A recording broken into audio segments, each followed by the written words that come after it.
Assalamualaikum warahmatullahi wabarakatuh. Perkenalkan, saya Hijrah Maya, kelompok 1 Praktikum Dasar Kesehatan Gizi. Pada kesempatan ini, saya akan memaparkan mengenai pemeriksaan hemoglobin, metode tusukan kulit atau skin puncture, menggunakan alat hemoglobinometer HemoQ201. Tujuan pemeriksaan hemoglobin bertujuan untuk mengukur kadar hemoglobin dalam darah.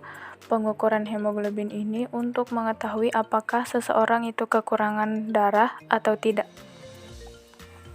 Prinsip uji pemeriksaan hemoglobinometer yaitu menggunakan metode reaksi azide-methemoglobin dan diukur absorbansinya pada panjang gelombang 525 nanometer untuk mengukur kadar hemoglobin yang diambil dari darah kapiler. Alat dan bahan. Pertama, hemoglobinometer HemoQ201. Kedua, blood lancet. Ketiga, lancing device atau soft click. Keempat, microcuvette. Dan kelima, alcohol pads. Prosedur. Pertama, siapkan alat dan bahan. Kedua, bersihkan tangan yang akan diambil darahnya menggunakan kapas yang mengandung alkohol atau disebut alcohol pads. Selanjutnya, gunakan blood lancet dan lancing device untuk mengambil darah pada jari yang telah diolesi alkohol. Kemudian, buang darah pertama yang menetes. Selanjutnya, tetesan darah kedua diambil dengan menggunakan microcuvette. Terakhir, lakukan pemeriksaan pada alat HemoQ201. Interpretasi. Nilai normal hasil pemeriksaan kadar hemoglobin yang telah ditentukan adalah sebagai berikut. Untuk pria 13-16 gram per desiliter, untuk wanita 12-14 gram per desiliter. Faktor yang dapat mempengaruhi kadar hemoglobin. Ada beberapa faktor yang dapat mempengaruhi tinggi rendahnya kadar hemoglobin. Di antaranya ialah asupan cairan yang berlebihan dapat menurunkan kadar hemoglobin. Orang yang bertempat tinggal di daerah dataran tinggi dapat mengalami peningkatan hemoglobin. Nilai hemoglobin umumnya menurun pada kehamilan sebagai akibat dari peningkatan volume plasma. Konsumsi obat. Beberapa obat dapat menyebabkan penurunan ataupun peningkatan kadar hemoglobin. Olahraga ekstrim juga dapat menyebabkan peningkatan kadar hemoglobin.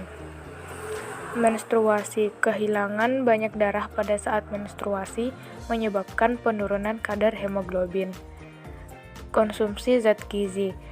Kekurangan zat gizi yaitu vitamin dan mineral dapat menyebabkan anemia karena kurangnya produksi sel darah merah.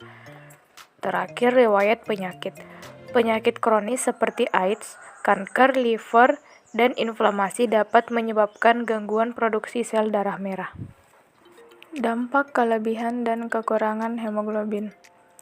Kadar hemoglobin di atas normal dapat menyebabkan polisitemia dengan gejala klinis seperti sakit kepala, dizziness, tinnitus atau telinga berdenging, gangguan penglihatan, sesak, lemas, perubahan warna kulit, rasa begah di perut, pendarahan, trombosis atau kadang tanpa gejala.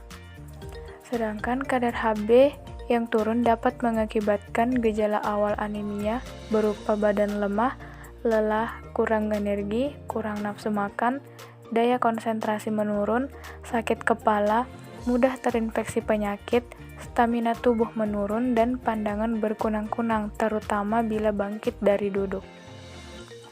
Cara menangani kadar hemoglobin rendah atau anemia dapat ditangani dengan beberapa cara, di antaranya dengan melakukan transfusi darah. Transfusi darah dapat meningkatkan hemoglobin pada saat tubuh tidak dapat membuat hemoglobin dengan normal. Selain itu, dapat dilakukan pemberian obat dengan tujuan untuk memperbanyak sel darah dalam tubuh serta mengonsumsi suplemen zat besi, vitamin B12, asam folat, vitamin serta mineral lainnya. Kadar hemoglobin tinggi dapat ditangani dengan melakukan flebotomi, yaitu tindakan menurunkan volume darah dengan cara mengeluarkannya melalui pembuluh darah vena secara bertahap dan cepat. Kesimpulan: nilai hemoglobin melebihi batas normal dapat menunjukkan indikasi polisitemia. Nilai hemoglobin di bawah batas normal mengindikasi adanya penyakit anemia.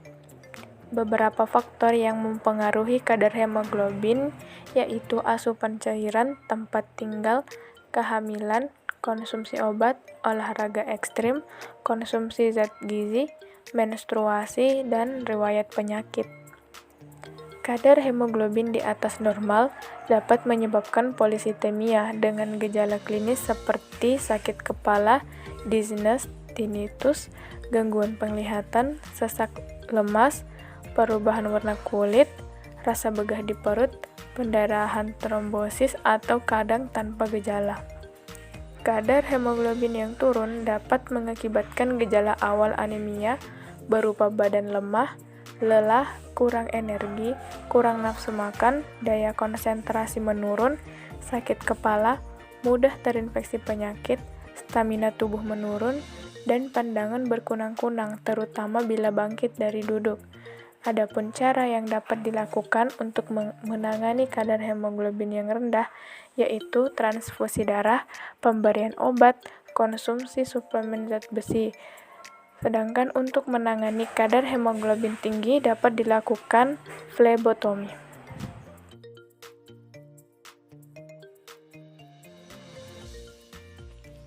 Demikianlah pemaparan dari saya mengenai pemeriksaan hemoglobin metode tusukan kulit.